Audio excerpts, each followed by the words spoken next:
প্রত্যেক যে খেলাতে টাকার হার জিত রয়েছে সেটাই হলো জুয়া।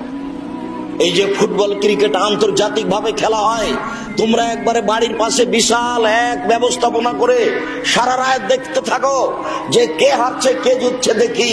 আবার বাড়ির উপরে পতাকা দিয়েছো, তুমি ব্রাজিলের পক্ষে আর তোমার বাপ পাকিস্তানের পক্ষে, দুইটা পতাকা। তোমার মাথার চুলটা চতুর্দিক ছাটা আছে, উপর দিকে বড় হয়ে আছে ছাতার মতো। ওটা ইহুদি খ্রিস্টানের কাজ। তোমাকে খ্রিস্টান হতে ভালো লাগে?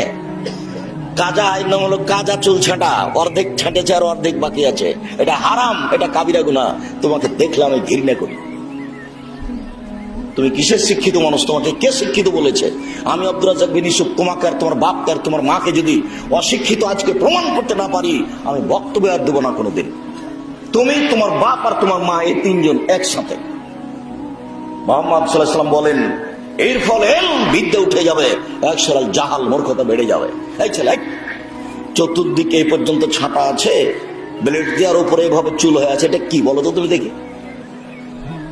এটা কি? তোমার বাপ ডান দিকে বসে আছে আর তোমার মা বাম দিকে বসে আছে, আর তোমার দুই কানে ইয়ারফোন লাগা আছে, এন্ডে ল্যাংডা গান চলছে। এখন বলো তোমার বাপ মা কি? এই ছেলে বলো।